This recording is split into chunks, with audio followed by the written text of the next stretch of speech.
This is my project, Phase of Ferb, Operation Vietnam Combat. Um, Obviously, yes, Phineas and Ferb, more combat plus Vietnam War. Okay, so brief introduction, what it's about. Phineas and Ferb, along with Candace, find themselves in a temple in Vietnam, being Louis Kang, Sonia Blade, and Jax Briggs in the process.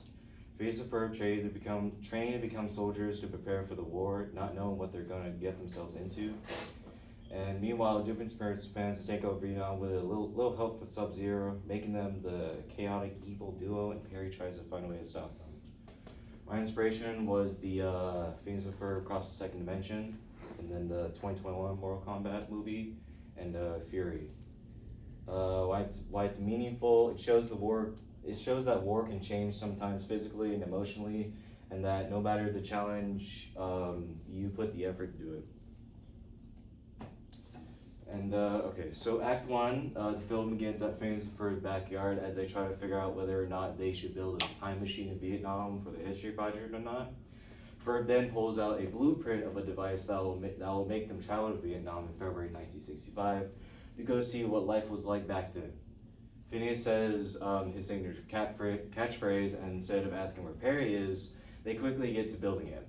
After a couple minutes of constant building, they finally get done with it. Meanwhile, Candace is sitting down watching TV and notices their invention and quickly sprints out the door. She gets concerned and asks what this is. Phineas explains this in great detail, and Candace stops them after he said that they're going into 1965 Vietnam. She goes inside to tell her mom, but realizes that she's not there because she went to the store. As soon as Candace gets back outside, the boys are gone, but left their device on the ground. She slowly presses the button and is instantly teleported to Vietnam, where Phineas and Ferb are hiding in some nearby bushes. Act 2, they find themselves at this temple in Vietnam where there are two guards surrounding the entrance. Phineas and Ferb walk over to them, asking if they can see what's inside. The guards shake their heads no and block the entrance, until Louis Khan comes out of nowhere and sits out there with me. The guards shake their heads yes and allow them in. Candace walks behind them, making sure that they're safe. As they go inside to explore the place, Kong introduced Sonia Blade, who is a military officer for the U.S. Special Forces, and Jax Briggs, who is a high-ranking military officer for the U.S. Special Forces. Phineas and Ferb give them a good handshake and wonder what they're preparing for. Blade says that they're training to prepare for an upcoming war against Vietnam, which they believe is going to start next month. Phineas wants to train for this so they can learn a thing or two. Ferb shakes his head yes for confirmation that he wants to do it too. Briggs says to them that you have to be drafted to go into the war unless they can find a secret passageway to get you guys in. Before he could say anything more, the Ferb got a letter from the mail saying that he had been drafted to go into the war. Phineas got one as well. Candace didn't get one because the draft was only applied for men, so she was safe. So Phineas and Ferb train to become soldiers. They spend weeks on end running, aiming, and shooting at targets, basically getting into shape and learning the rules and what it takes to be a soldier. Okay. Act 3. After weeks of training and triumph, Blade shows Candace and kind of the new Phineas and Ferb. As soon as she opens the door, a cool oil vapor of smoke emerges, and they march out of the temple, confidence and preparation. Blade and Briggs agree that they're ready for the war. Candace says to Sonia with anger, when my mom finds out about this, what they've been up to, she's going to finish them. Sonia says that they'll be fine. Candace gets concerned that they're just kids and they could end up getting killed even with their cool inventions and gadgets. Briggs says that they're in good hands and wants her to stay with Kang until it's over. Phineas thinks that he forgot something and says, hey, where's Perry? And then it cuts and Perry, noticing Doofenshmirtz, head into a secret building in the woods. He quickly goes in with his smooth moves. As soon as he bars the door, Doof traps him with some silly string that he brought while traveling to this time period. He explains that he didn't feel like taking over the tri-state area because it was too small for his liking and didn't want to constantly fail every time. So he thought instead of taking over one spot, he took over an entire country. He said it's going to be perfect timing since this is the time where war arises between the U.S. and Vietnam. He also said that he didn't want to do it on his own because it would be too much work. So then he decided to bring up someone that could be a good help for him taking over. The mysterious person walks up to him and turns out to be Sub-Zero. Harry gets mad and tries to break free to fight, but he can't. Doof laughs maniacally, and Sub-Zero just stares at him with a "can we get this over with" look. It cuts back to Phineas, Ferb, Jax, and Sonia in the jungles where it all starts. As soon as the Americans arrive and are prepared, the Vietnamese come over and start fighting. Phineas, Ferb, Jax, and Sonia quickly take cover, and Phineas realizes that this is not what he's capable of because Candace was right, he is just a kid. Ferb disagrees with him and gives him a good lecture about not giving up and sticking to your heart and believing in yourself. Phineas hugs Ferb for a heartwarming moment, and they both stand up and go out there. Jax and Sonia go out there with them, and they all start shooting. Hours go by, and Sonia soon realizes that what they are doing to these kids are wrong. As soon as she was about to go get them, and Phineas turns around, he got shot in the leg by one of the Vietnamese shoulders that was down.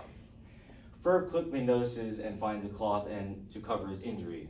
Jax takes Phineas to the medic and quickly gets bandaged up and laid to rest.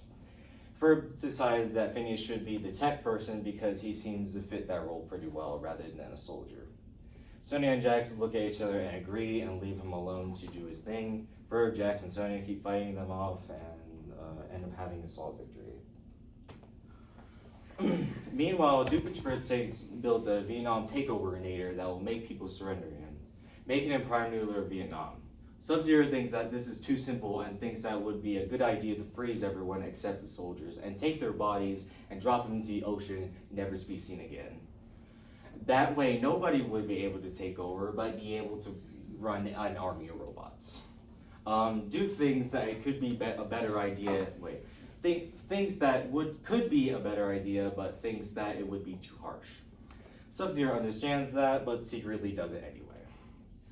Harry moves side to side constantly until he breaks free and fights Doof and destroys his invention, like usual. Doof says, "Curse you, Perry the Platypus." He then uses his rope skills to rope down to attack Sub-Zero. Sub-Zero uses his freeze powers to freeze Perry and gets away.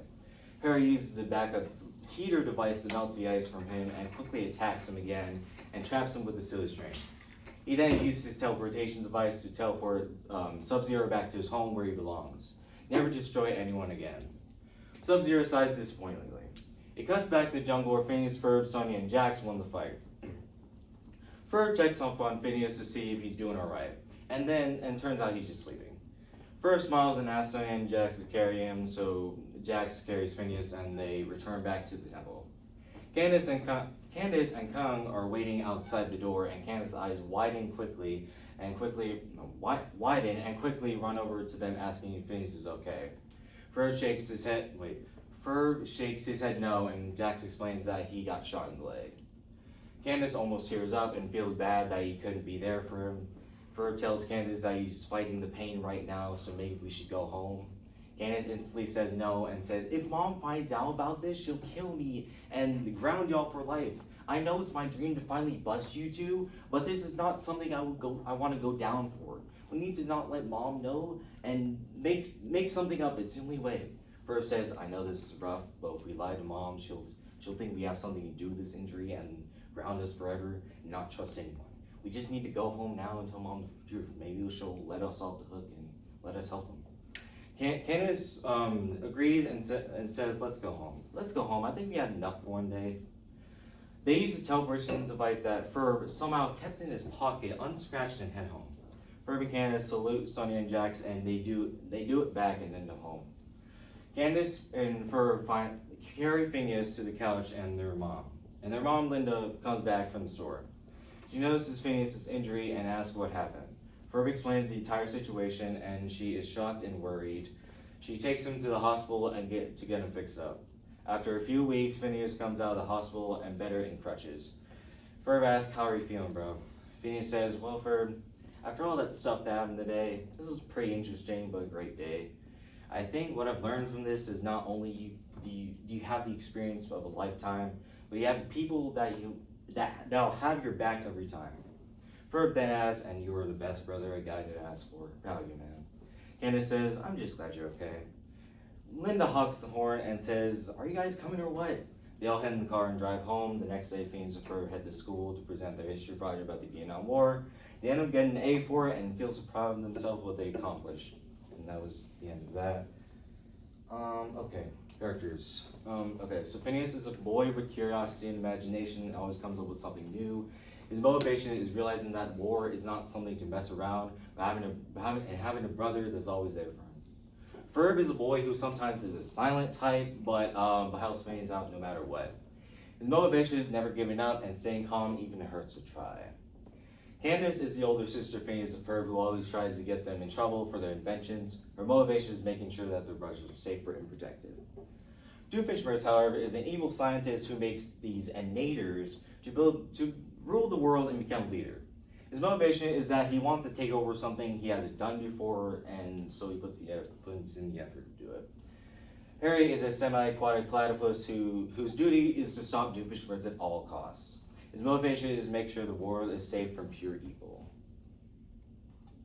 And then we got more comments. Okay, so Ling Kong is a disciplined Shaolin monk and one of the Earthrealm's Fire Assist champions. His motivation is to make sure that what they are prepared for is going to be a ride of a lifetime.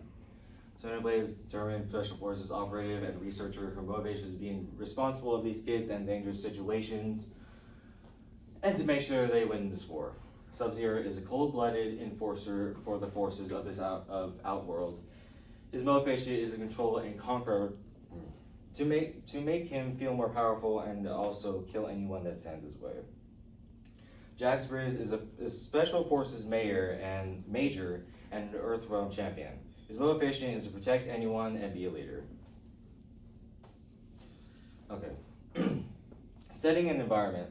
So Act 1 was Phineas and Ferb's backyard. Act 2 was Vietnam's Lost Temple or the Maya Sun Sanctuary. And Act 3 and 4 were the war grounds in like tropical jungles or something like that. Okay, and then the cast I just chose from the I chose like the actors from the actual show, and I chose the actors for the from the 2021 movie. Okay. And these messages are. So the theme's messages: brotherhood and camaraderie. During the war scene, Phineas realizes that this is not the stuff that he's capable of doing and is scared. Ferb, being the wise one, gives him a little pep talk about not giving up and sticking to your heart and believing in yourself. Treatment of veterans upon return. After Phineas got to the hospital to fix his leg, he soon makes a conclusion that war isn't all fun and games, and it's not something to mess around with. Guerrilla warfare and jungle combat. As soon as one of the Vietnamese soldiers got shot and down, they shoot Phineas in the leg, which causes him to panic. Ferb, Sonya, and Jax take cover so Phineas can be safe. They didn't realize that Phineas got shot until they seen injury and noticed that one of the Vietnamese soldiers was still alive but died later on. Production design, so the animation style is like a cartoony, realistic hybrid. Think of it kind of like Phineas and Ferb's animation style with like some anime and like realism, just kind of a combination of that. And sound design and music. So I use for the montage, the Quirky Worky song from Phineas and Ferb. Then the other montage were like where they're training and all that. Highway to Hell by ACDC. Permission to use it, basically. Sound music for emotional cues or Phineas gets shot in laying on for sad stuff. Motivational music where Ferb just gives Phineas some good advice. Background music, some like epic suspense during like action scenes, and like smooth guitar playing during like Phineas and Ferb in the backyard and just doing whatever, like chilling. Mark analysis, general audience PG-13, 13 now obviously. Similar films. Fury gives the overall concept. The new soldier comes in, gets trained, and realizes the war can be emotional sometimes. Mortal Kombat 2021, over top action. Forrest Gump has the environment of the Vietnam War and emotional impact it can have on someone in combat. People who enjoy Fury, Mortal Kombat, or Forrest Gump will enjoy Phineas and Ferb Operation Vietnam Combat because it is a combination of all those with a little twist to it. So And then a little extra. So I decided to make a Phineas and Ferb theme song parody, and I had one of my friends help me out. That he's from college, and he did like a Phineas impression, and I kind of edited it with Clip Jam and all that. So yeah, hope you guys enjoy, and yeah, let's get into it. Let it roll. Gotta give me a minute though, because I think I need to put it on wait, okay. Also, move the volume down to about 3/4. 3/4? It just the reverberation sometimes can get a. I've listened to it a couple times. How do why is it not? Is it turned down? I can't tell. Usually, is it turned down? I don't know. Okay. I think that work. as long as the video's full volume, that'll be fine. Yeah. All right. Okay. That's 720, right? Let me make sure. Okay, that's 720. Here we go. All right. Oh wait, that's muted. All right, here we go. Hope you guys enjoy. Okay, that's Might have just click. Yeah. There's a history project we gotta complete, and this grant's got to get a 5. So the crazy idea that popped in our minds is February 1965. Before the war, building a time machine, heading to Vietnam through jungles and temples unknown. Meeting some soldiers, preparing for war, and seeing how much we've grown. Training for battle, aiming our shots at Sonya and Jax by our side. This should be interesting. Harry finds a layer, with proof in Sub-Zero, the evil duo, that's alright. Oh no, be serious, it's not fun at all, but we stay strong, believe in the middle of a wall. Hey, that's true, actually. So stick with us, guys, Phineas and Ferb are gonna face it all.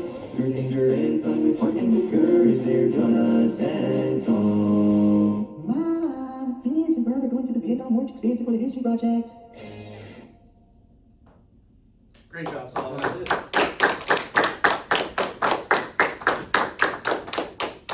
That is really, really solid. All right, let's get this closed off.